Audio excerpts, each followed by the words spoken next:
Você já sentiu como se você estivesse vivendo em um ciclo de erros e arrependimentos? É sobre isso que eu gostaria de falar no vídeo de hoje. Oi gente, tudo bom? Sejam bem-vindos a mais um vídeo aqui do canal. Eu sou a Amanda, caso você ainda não me conheça. E se você não é inscrito aqui no canal, eu te convido a se inscrever, a ativar o sininho de notificações para que você não perca nenhum vídeo que eu postar. E no vídeo de hoje eu gostaria de falar sobre o perigoso ciclo da infidelidade a Deus. E para contextualizar, para ilustrar esse assunto, eu gostaria de transportar vocês de volta comigo lá para a época dos Juízes, do livro de Juízes. E só para dar um pano de fundo aqui para a nossa história, o livro de Juízes se passa depois do livro da história ali, que nos é relatada no livro de Josué, quando o povo está na Canaã, a terra é dividida ali de acordo com as tribos, né? Então o povo finalmente, depois de muitos anos de opressão no Egito, depois anos de peregrinação no deserto, eles finalmente entram na terra que o Senhor os havia prometido. Porém, se você já leu o livro de Juízes, você já percebeu como aquele povo cai nesse ciclo repetitivo de idolatria, de erros, de arrependimentos, e é muito visível a fidelidade e o amor de Deus para com seu povo nessa história, né? Então, se você já leu o livro de Juízes, você percebe que ele segue um padrão. O povo de Israel pecava, se afastava de Deus e fazia o que bem entendia. E como consequência, eles eram entregues às mãos dos inimigos pelo próprio Deus. E aí, quando o sofrimento ficava insuportável, eles clamavam ao Senhor, e o Senhor, com a sua misericórdia, levantava um juiz para libertar aquele povo. Mas antes de entrar de fato assim nessa questão, eu gostaria de ler Juízes 2, o versículo 7, que fala sobre a morte de Josué, e o texto diz assim: O povo serviu ao Senhor durante toda a vida de Josué e também dos líderes que sobreviveram depois dele e que tinham visto as grandes coisas que o Senhor havia feito. Aí lá no versículo 11... Aí no versículo 10 diz assim: Depois que aquela geração morreu e se reuniu a seus antepassados, surgiu uma nova geração que não conhecia o Senhor e nem tinha visto as grandes coisas que ele havia feito por Israel. Os israelitas fizeram o que era mal aos olhos do Senhor e serviram as imagens de Baal. Abandonaram o Senhor, o Deus de seus antepassados, que os havia tirado do Egito, seguiram e adoraram os deuses dos povos ao redor e com isso provocaram a ira do Senhor. O texto continua falando aqui sobre o que o povo fazia, mas eu só quero ler esse trecho para que a gente possa entender o que vem a seguir, né? E aí, depois disso, Josué tinha sido o último líder daquele povo, depois que Moisés tinha morrido. Então, depois que Josué e os líderes ali daquela época morrem, o povo faz o que bem entende, começa a adorar, idolatrar outros deuses, abandonam ao Senhor e à fé, e aí Deus levanta juízes, né? E a gente, a partir do verso 3, do capítulo 3 de Juízes, a gente vê essa história, que Deus levanta um juiz. Mas assim que o juiz que Deus levantava morria, o povo voltava a pecar, e esse ciclo se repete várias e várias vezes ao longo do livro. Juízes 21, 25 resume bem essa época, que diz assim, olha: Naqueles dias Israel não tinha rei, cada um fazia o que parecia certo aos seus próprios olhos. E olha só como isso é perigoso, né? Quando nós não seguimos a Deus de forma intencional, a gente acaba fazendo aquilo que a gente acha certo, mas que pode estar completamente desalinhado com a vontade dele. Ali, a consequência para o povo de Israel, quando eles se desviavam dos caminhos do Senhor, Deus os entregava às mãos de outras nações e outros reis. Eles eram oprimidos. Você vê que eles ficavam sofrendo anos com opressão, e depois eles clamavam. Quando o primeiro rei é levantado, fala que o primeiro juiz que Deus levantou foi Otoniel. E o povo estava vivendo 8 anos em opressão. Então, enquanto Otoniel estava sendo juiz ali, eles tiveram 40 anos de paz. E aí, quando Otoniel morre, eles voltam a pecar de novo, eles voltam a fazer o que era mal aos olhos do Senhor, e aí eles ficam 18 anos sofrendo ali com o rei dos Moabitas, Eglon, até que eles clamam ao Senhor, Deus age com misericórdia na vida deles e eles têm 80 anos de paz. E aí depois, de novo, até chegar Débora, que aí só vai aumentando, porque primeiro 8 anos de opressão eles clamaram, Deus levantou um juiz. Aí enquanto o juiz vivia, beleza. E isso foi só aumentando, ó, primeiro 8 anos, depois 18, depois 20. O que nos leva a pensar em duas coisas. A primeira delas era como eles falhavam em cumprir o que Deus disse lá em Deuteronômio, para ensinar os filhos no caminho, para falar dos feitos do Senhor. Porque se aquela geração falasse para a próxima manteria o temor do Senhor, andaria nos caminhos dele. Então aquela geração falhou em ensinar para a próxima. E aí a gente pode trazer isso como reflexão. Será que a gente está de fato ensinando os nossos filhos, essa próxima geração que vai se levantar, a temer ao Senhor, a andar nos caminhos dele? Porque olha o perigo que a gente corre e a gente permite que a próxima geração corra também. E outra coisa é que parece que eles vão se acostumando com o sofrimento mesmo, de viver longe do Senhor, de viver essa vida de infidelidade contra ele. Mas lendo Juízes, não só Juízes, todo o Antigo Testamento, por enquanto até Juízes, o que mais me impressiona, e eu não sei quanto a vocês, mas é a fidelidade de Deus. Mesmo depois de tantas traições, ele sempre respondia ao clamor do povo. Em Juízes 3:9, por exemplo, está escrito assim: mas quando clamaram ao Senhor, ele lhes levantou um libertador.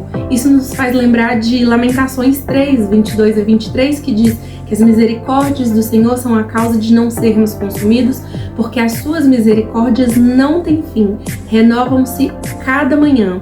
Deus nunca nos abandona, mas Ele permite que passemos pelas consequências das nossas escolhas, para que possamos aprender e amadurecer espiritualmente. Agora pare e pense, quantas vezes nós já agimos como o povo de Israel? Quando está tudo bem, nós nos esquecemos de Deus, mas quando enfrentamos dificuldades, corremos para Ele. Esse não é um relacionamento que Deus quer ter conosco. Ele deseja um compromisso verdadeiro e não um amor de ocasião. Eu tô lendo um livro que fala sobre discipulado.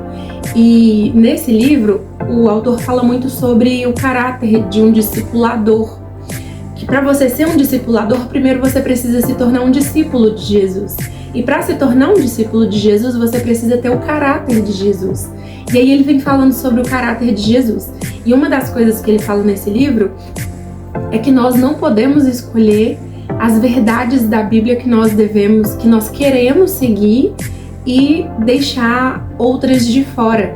Então, tal qual isso, deve ser o nosso relacionamento com o Senhor. A gente não deve escolher obedecer apenas em uma parte, a gente precisa obedecer o todo, porque o Senhor, Ele é fiel conosco e o mínimo que nós podemos dar a Ele em retribuição é a nossa intencionalidade. Isso não quer dizer que nós nunca mais pecaremos e erraremos, mas isso nos garante que todas as vezes que nós clamarmos ao Senhor, Ele vai se levantar em nosso favor, mas também o Senhor deseja um relacionamento de fidelidade conosco.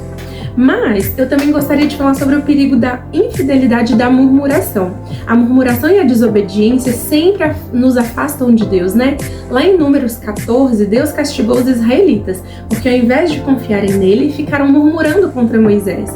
Como consequência, eles passaram os 40 anos, né, ali no deserto, e a geração que duvidou de Deus não entrou na Terra Prometida. Então, só lembrando que essa geração que está ali em Canaã, pecando vez após vez, não é a geração do deserto, foi a próxima, porque aquela geração duvidou do Senhor, duvidou do poder dele e murmurou contra ele, né? Tiago 1:14-15 explica que o pecado começa com uma tentação, que cresce e que, se não for tratada, leva à morte espiritual. Mas sabe qual que é o problema? Muitas vezes começa com pequenas concessões que a gente faz.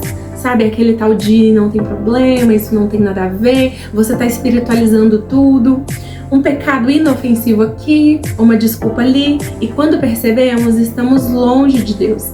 Isso não acontece de uma vez só, isso é um processo.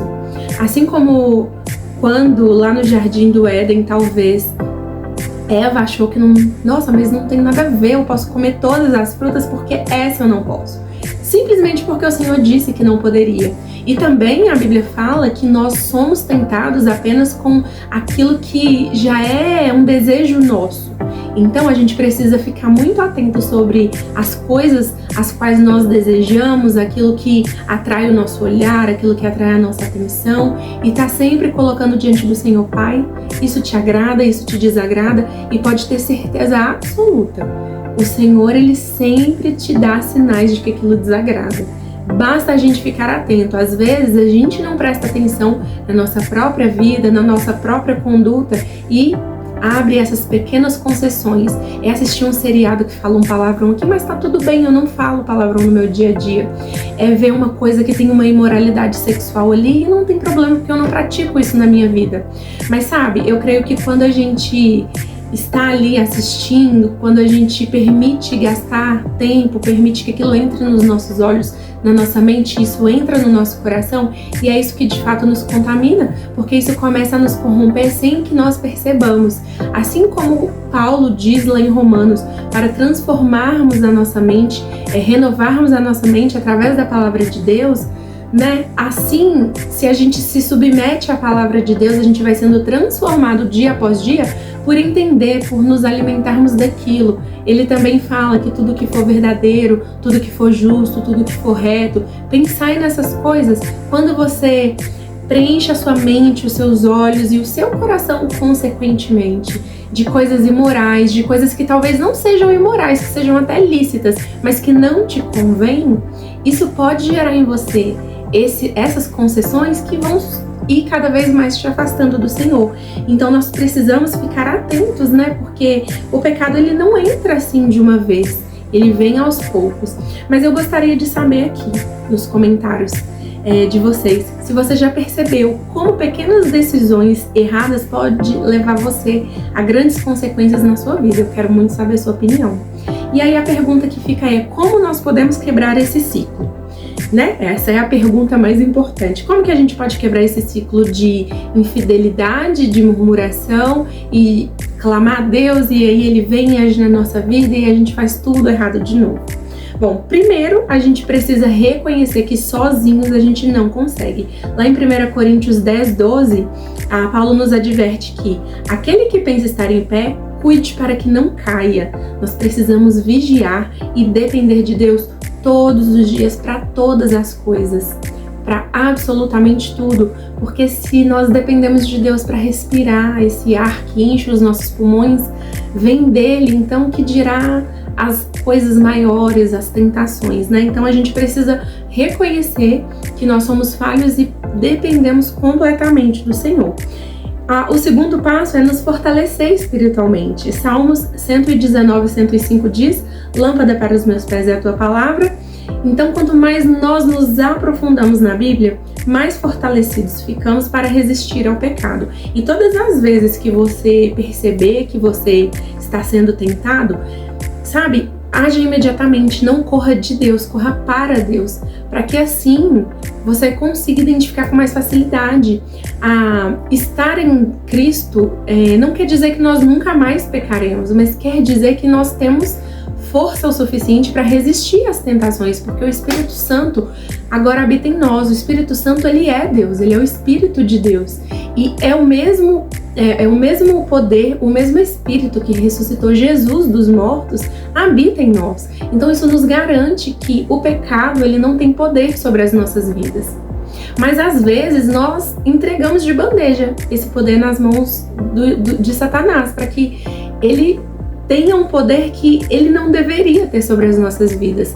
Entende? Que não depende de nós, mas também é uma atitude nossa. É uma linha tênue aí entre não depender de nós e nós nos esforçarmos, nós sermos intencionais nessa busca, em lutarmos contra, né, as tentações que nos sobrevêm para que não virem pecados. E terceiro, o arrependimento genuíno. Em 2 Coríntios 7,10, nos ensina que a tristeza, segundo Deus, produz arrependimento para a salvação. E arrepender-se, gente, não é só pedir perdão, tá? É mudar de atitude. A palavra no original é metanoia. Metanoia é você mudar de direção, literalmente, você fazer uma mudança de direção. Então, não é só aquele remorso, porque muitas vezes a gente só se arrepende não do pecado em si, mas das consequências do pecado. Então isso não é arrependimento, porque o verdadeiro arrependimento, o arrependimento genuíno gera em nós essa transformação.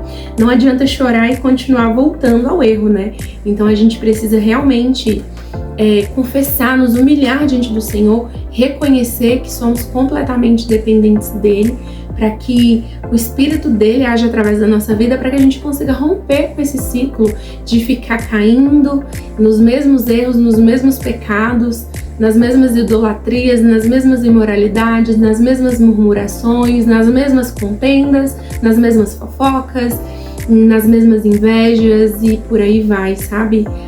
O Senhor, ele deseja que nós sejamos fiéis com ele, porque ele é fiel conosco. Então, só para recapitular tudo que a gente disse, o povo de Israel vivia esse ciclo de infidelidade, mas Deus, em sua misericórdia, sempre dava uma nova chance. Porém, ele espera de nós uma fidelidade real e intencional. Nós não podemos tratar o nosso relacionamento com Deus como algo passageiro, até porque essa vida que a gente vive aqui, ela é só um ensaio, porque nós haveremos de viver eternamente com o Senhor. E agora eu quero saber de você, se essa palavra falou ao seu coração e se hoje você decide que quer ser fiel a Deus no seu relacionamento com Ele, escreva aqui nos comentários para mim.